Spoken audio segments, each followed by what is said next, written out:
Bismillahirrahmanirrahim. Assalamualaikum warahmatullahi wabarakatuh. Alhamdulillahi rabbil alamin, wabihi nasta'in, wa ala umurid dunya waddin, wassalatu wassalamu ala nabiyyina Muhammadin sadiqul wa'dil amin, wa ala alihi wa ashabihi wa man tabi'ahu bi ihsan ila yaumi tub'atsun. Asyhadu an la ilaha illallah wahdahu la syarikalah wa asyhadu anna Muhammadan abduhu wa rasuluh. Puji syukur biqaulina alhamdulillah wa syukrulillah. Pada kesempatan kali ini kita akan melanjutkan pembahasan kita ikhwatul iman, yakni di dalam hadis Bulughul Maram, ya, menerangkan tentang bab nisab emas dan perak dan kadar zakatnya. Lah, hadisnya ikhwatul iman. Wa an Aliyin radhiyallahu anhu qala Rasulullah sallallahu alaihi wasallam, idza kanat laka mi'ata dirhamin wa hala 'alaiha al-haul fafiha khamsatu darahima wa laysa 'alaika syai'un hatta yakuna laka 'ishruna dinaran wa hala 'alaiha al-haul fafiha nisfu dinar fama zada fabihisabi dzalik wa laysa fi malin zakatun hatta yahula 'alaihi al-haul. Rawahu Abu Dawud wa huwa hasan wa qad ukhtulifa fi raf'ih. Diriwayatkan dari Ali radhiyallahu anhu mengatakan, Rasulullah SAW bersabda, jika kamu memiliki 200 dirham dan telah mencapai setahun, maka di dalamnya terdapat zakat 5 dirham. Dan kamu tidak terkena zakat emas sampai kamu memiliki 20 dinar dan telah mencapai setahun, maka di dalamnya terdapat setengah dinar. Kelebihannya juga masuk dalam hitungan wajib zakat. Ada kewajiban zakat dalam harta benda sampai mencapai setahun. Diriwayatkan oleh Abu Dawud, hadis ini berstatus hasan, namun diperselisihkan tentang marfu'nya. Lah, syarah hadisnya ikhwatul iman, hadis ini dinyatakan hasan oleh Imam Ibnu Hajar rahimahullah, ya, dalam perkataannya, dan hadis ini berstatus hasan namun diperselisihkan tentang marfu'nya. Artinya ulama pakar hadis masih berpolemik apakah ini sabda Rasulullah SAW atau pernyataan Ali radhiyallahu anhu. Sebagaimana diketahui dari ulama pakar hadis, jika para perawi berselisih tentang status hadis apakah marfu atau mauquf, sedangkan perawi yang menyatakan marfu itu siqah, yakni dapat dipercaya, maka hadis ini dihukumi marfu dengan 2 alasan.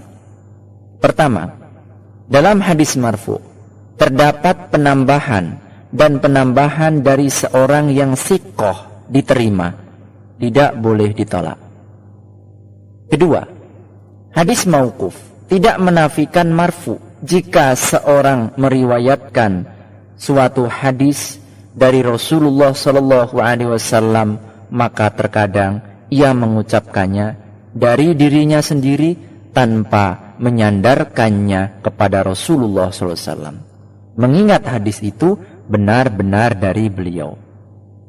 Seseorang terkadang mengucapkan innamal a'malu binniyat wa innama likulli imri'in ma nawa. Sesungguhnya amal perbuatan itu tergantung niatnya, dan setiap orang diberi pahala berdasarkan kadar niatnya. Ia mengucapkannya tanpa menyebutkan Rasulullah SAW, maka antara marfu dan mauquf tidak saling menafikan.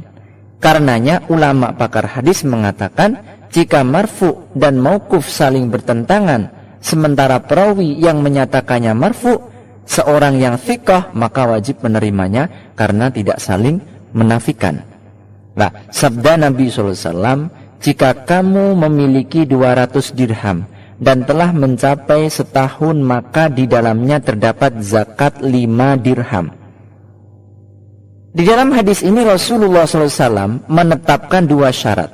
Pertama, dirham atau perak telah mencapai nisab, yaitu 200 dirham, yang dengan ukuran mithqal sama dengan 140 mithqal, karena 1 dirham sama dengan 0,7 mithqal dan 1 mithqal sama dengan 4,25 gram.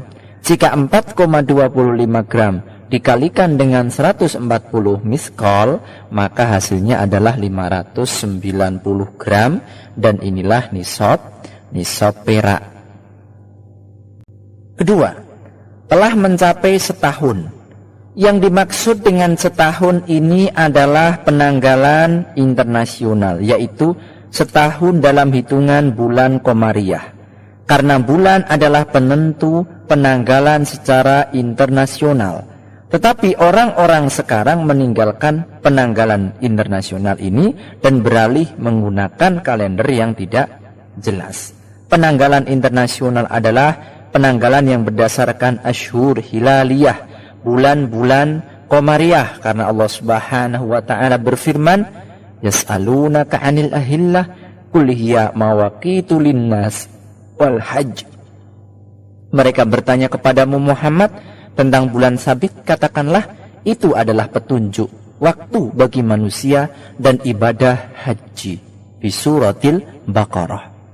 Qala Allah Ta'ala, inna iddatash syuhur 'indallahi 12 syahran fi kitabillah yauma khalaqas samawati wal arda minha arba'atun hurum. Sesungguhnya jumlah bulan menurut Allah ialah 12 bulan, sebagaimana dalam ketetapan Allah pada waktu Dia menciptakan langit dan bumi. Di antaranya ada 4 bulan haram. Dalam surat At-Taubah. Bulan-bulan ini dalam penafsiran Rasulullah SAW adalah bulan-bulan Qamariyah. Jadi sabda Nabi SAW, dan telah mencapai setahun dengan bulan-bulan Qamariyah yang global, karena bulan-bulan itulah yang hakiki. Nah, tetapi jika dikatakan setahun dengan hitungan kalender Masehi, maka akan terjadi kekurangan 10 hari atau 11 hari menurut hitungan orang fakir miskin penerima zakat. Karena setiap 33 tahun terdapat 1 tahun yang hilang, dan ini berbahaya. Jadi setahun yang diakui oleh syariat dan dunia adalah setahun dengan bulan-bulan Qamariyah. Sabda Nabi SAW, maka di dalamnya terdapat zakat 5 dirham. 5 dirham dari 200 dirham sama dengan 2,5%. Karena jika 200 dirham dibagi 40, hasilnya adalah 5 dirham, yaitu 2,5%. Sabda Nabi SAW, dan kamu tidak terkena zakat emas sampai kamu memiliki 20 dinar. 20 dinar sama dengan 20 mithqal. Karena 1 dinar sama dengan 1 mithqal sejak dahulu kala. Berbeda dengan dirham yang nilainya tidak stabil. Pada masa Rasulullah SAW, 1 dirham pernah bernilai 4 danik dan 8 danik. Pada masa Abdul Malik bin Marwan dibuatkan koin dirham yang bobotnya sama dengan 6 danik. Ia menaikkan 2 digit dari 4 danik, sekaligus mengurangi 2 digit dari 8 danik, yang mematok 1 dirham sama dengan 6 danik, dan setiap 10 dirham sama dengan 7 miskol. Nah, bobot dirham lebih sedikit daripada dinar, yaitu 0,7 dinar. Tetapi dalam bentuknya dirham lebih besar daripada dinar 2 kali lipat, meskipun bobot emas lebih berat daripada bobot perak. Seorang ahli emas mengatakan 1 real sama dengan 11,75 gram dan 1 pon sama dengan 8 miskol. Meskipun demikian, bentuk 1 real Saudi jauh lebih besar daripada pon 4 atau 5 kali lipat. Ini menunjukkan bahwa emas lebih berat daripada perak. Jadi nisab emas adalah 20 misqal, karena Rasulullah SAW bersabda sampai kamu memiliki 20 dinar. Sabda Nabi SAW, dan telah mencapai setahun. Persyaratan haul atau siklus tahunan ini seperti penjelasan tersebut. La ikhwatul iman, apa hikmah dibalik pensyaratan haul? Mengapa tidak dikatakan saja seseorang wajib membayar zakat atas nisab yang dimilikinya? Jawabannya, itu tidak wajib untuk memberi kelonggaran kepada pemilik harta benda. Karena pada dasarnya zakat hanya wajib dalam harta benda yang bisa berkembang, dan perkembangan suatu harta benda tidak bisa dalam jangka waktu tertentu, tetapi memang harus ada batasan waktu yang jelas. Andai kita batasi 2 tahun, tentu membahayakan para penerima zakat. Dan andai kita batasi dengan bulan, maka itu membahayakan pemilik harta benda, sehingga sangat tepat jika dibatasi dengan setahun. Sabda Nabi SAW, maka di dalamnya terdapat setengah dinar. Setengah dinar sama dengan 2,5%, karena jika kita membagi 20 dinar menjadi 40, maka hasilnya adalah setengah dinar. Ini sabda Nabi SAW, kelebihannya juga masuk dalam hitungan terkena zakat. Meskipun itu hanya sedikit, dalam 201 dirham terdapat zakat 2,025 dirham. Ketentuan ini berbeda dengan zakat hewan peliharaan, karena kelebihan hitungan pada hewan wakas tidak terkena zakat. Sabda Nabi SAW, tiada kewajiban zakat dalam harta benda sampai mencapai setahun. Kata harta benda di sini nakiroh, umum, tetapi diartikan khusus, terbatas. Artinya harta benda yang bisa dizakatkan tidak terkena zakat sampai berumur setahun. Harta benda yang bisa dizakatkan sebagaimana penjelasan, ya, ada hewan peliharaan, biji-bijian, buah-buahan, emas dan perak, dan komoditas perniagaan. Sabda Nabi SAW, harta benda di sini cakupannya juga harus lebih dikhususkan dan tidak mencakup semua harta benda yang bisa dizakatkan, karena apa yang tumbuh dari tanah yang kita istilahkan sebagai biji-bijian dan buah-buahan tidak disyaratkan adanya haul berputar setahun. Allah Ta'ala berfirman, wa atu haqqahu yawma hasadih, dan berikanlah haknya, zakatnya pada waktu memetik hasilnya. Jika seseorang menabur benih padi lalu selama 6 bulan padi menguning dan dipanen, maka tidak bisa dikatakan kamu tidak terkena zakat sampai pada itu berumur setahun, tetapi dikatakan kepadanya keluarkan zakatnya sekarang juga. Jadi keumuman kata harta benda di sini dibatasi cakupannya 2 kali. Pertama, dibatasi dari keumumannya bahwa yang dimaksud adalah tidak semua harta benda, tetapi harta benda yang bisa dizakatkan saja. Kedua, tidak semua harta benda yang bisa dizakatkan disyaratkan haul, tetapi mengecualikan biji-bijian dan tumbuh-tumbuhan, karena sesungguhnya wajib zakatnya saat memanennya. Ini, ikhwatul iman, kandungan hadis tersebut tidak ada zakat dalam harta benda sampai berputar setahun, haul, berdasarkan sabda beliau SAW, dan telah mencapai setahun. Pembicaraan Rasulullah SAW kepada satu orang adalah pembicaraan untuk semua kaum muslimin. Ini merupakan kesepakatan para ulama, kecuali ada dalil yang mengkhususkan orang itu dengan suatu hukum. Berdasarkan sabda beliau SAW, jika kamu memiliki. Di sini pembicaraan itu untuk Ali radhiyallahu anhu, namun hukumnya untuk semua kaum muslimin. Persamaan hal ini adalah sabda beliau kepada Ali radhiyallahu anhu saat bertanya tentang keluarnya air madi. Jawab beliau, iksil dakaroka wa tawaddo, cucilah dakarmu dan berwudulah. Dalam riwayat Imam Bukhari juga Imam Muslim. Hukum ini berlaku untuk semua kaum muslimin, kecuali jika ada dalil atas kekhususan orang tertentu dengan hukum tersebut, sehingga yang dibuat dasar adalah dalil tersebut yang menunjukkan kekhususan. Termasuk padanan lainnya bahwa Rasulullah SAW pernah menikahkan seorang laki-laki dengan seorang perempuan dengan mahar mengajarkan Al-Quran. Lalu beliau bersabda, lan tujzi'a an ahadin ba'daka mahran, tidak cukup mengajarkan Al-Quran bagi seorang setelahmu sebagai mahar. Dalam Sunan Sa'id bin Mansur.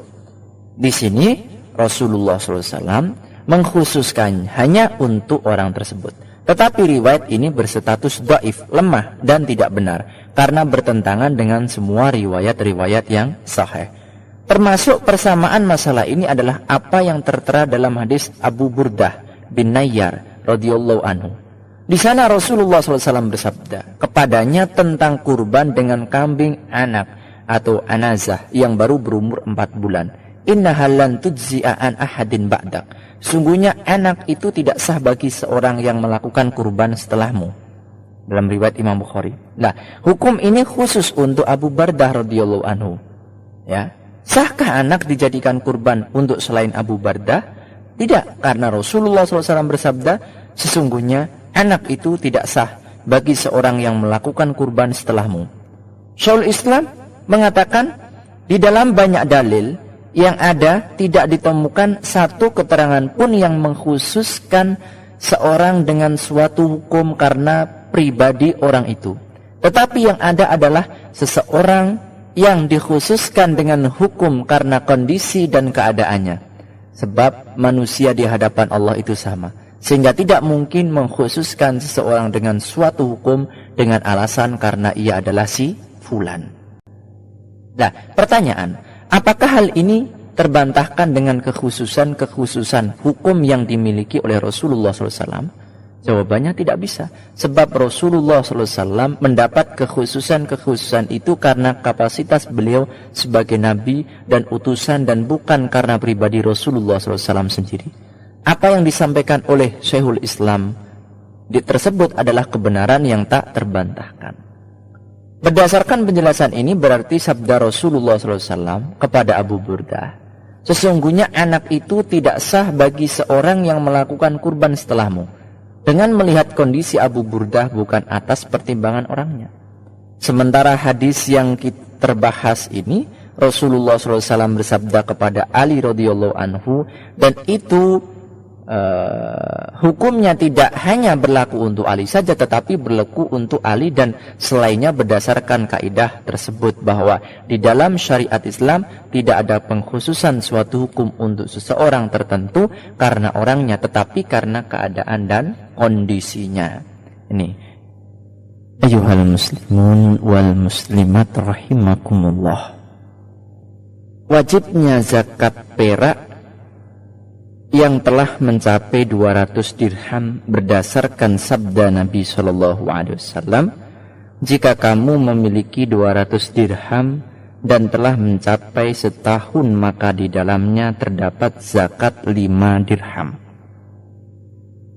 Kadar zakat perak adalah 2,5% berdasarkan sabda beliau SAW, maka di dalamnya terdapat zakat 5 dirham. Perbandingan 5 dari 200 adalah 2,5%. Harta benda terkena wajib zakat harus mencapai setahun berdasarkan sabda Nabi SAW, dan telah mencapai setahun.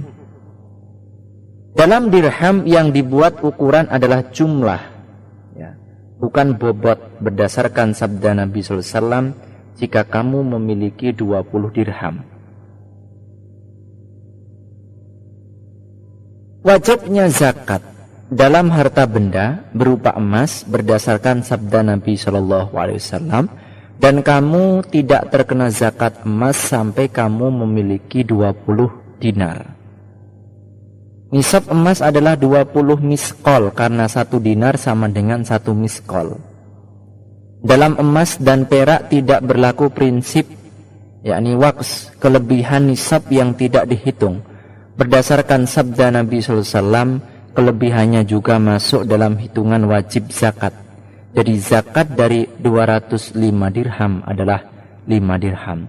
Dan zakat dari 201 dirham adalah 5,025 dirham. Hal ini berbeda dengan hewan pemeliharaan. Kadar zakat emas adalah 2,5% berdasarkan sabda beliau sallallahu alaihi wasallam, dan kamu tidak terkena zakat emas sampai kamu memiliki 20 dinar, maka di dalamnya terdapat setengah dinar. Tidak ada kewajiban zakat dalam harta benda sampai mencapai siklus tahun.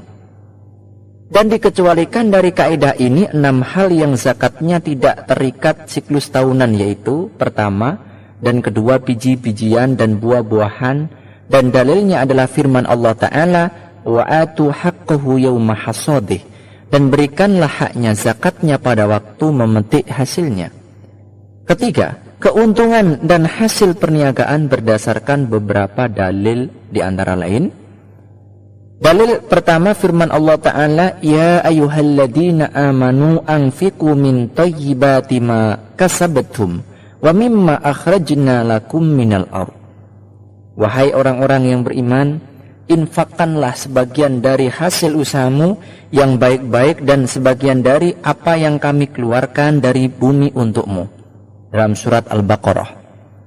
Dalil kedua, kaum muslimin telah membayarkan zakat keuntungan perniagaannya ketika modalnya sampai setahun. Dalil ketiga, keuntungan adalah turunan dari modal pokok, dan turunan modal harus mengikuti modal pokoknya. Ya. Kemudian yang keempat, anak-anak hewan pemeliharaan berdasarkan beberapa dalil. Dalil pertama, Rasulullah SAW mengutus para pegawai zakat dan mereka menghitung hewan dan anak-anaknya, dan mereka tidak menanyakan apakah anak-anak hewan itu telah mencapai setahun atau belum. Dalil kedua, anak-anaknya hewan itu adalah turunan, dan turunan mengikuti hukum pokoknya. Yang kelima, rikas, harta temuan dari peninggalan manusia masa lampau. Dalilnya adalah sabda beliau SAW, fir rikazi al-khumus, dalam harta rikas terdapat zakat sebanyak 1/5, dalam riwayat Imam Ahmad dan Abu Dawud. Signifikansinya adalah Rasulullah SAW menjelaskan adanya zakat rikas sebanyak 1/5 dan tidak menyaratkan telah sampai setahun. Dalam hal ini rikas tidak bisa dibatasi dengan hadis. Tiada kewajiban zakat dalam harta benda sampai mencapai setahun, karena mengkiaskan rikas dengan biji-bijian dan buah-buahan lebih dekat daripada mengkiaskannya dengan keuntungan perniagaan. Mengingat rikas diperoleh seketika dan tanpa bersusah payah. Di samping itu, sebagian ulama menyatakan sesungguhnya sabda Rasulullah SAW, fir rikasi al-khumus, sebenarnya bukan berstatus zakat, karena dalam kata al-khumus 1/5 berfungsi sebagai al-ahd ad-dhih. Ya. Al-ahd ad-dhih ini sesuatu yang telah diketahui sebelumnya, yaitu fai', harta rampasan perang yang harus dikeluarkan 1/5-nya, sebagaimana dinyatakan Allah Ta'ala dalam firman-Nya, wa'lamu annama ghanimtum min syai'in fa anna lillahi khumusuh. Dan ketahuilah sesungguhnya segala yang kamu peroleh sebagai rampasan perang, maka 1/5 untuk Allah, dalam surat Al-Anfal. Sehingga 1/5 dari harta rikas itu didistribusikan kepada pihak-pihak penerima harta rampasan. Yang keenam, madu, dan dalilnya adalah kesamaannya dengan rikas, biji-bijian dan buah-buahan dalam hal penemuannya, sehingga harus dibayarkan zakatnya seketika. Wallahu ta'ala a'lamu bishawab. Subhanakallahumma wa bihamdik, asyhadu an la ilaha illa anta, astaghfiruka wa atubu ilaik. Wa sallallahu ala Muhammadin wa ala alihi wa sahbihi wa sallam. Wassalamualaikum warahmatullahi wabarakatuh.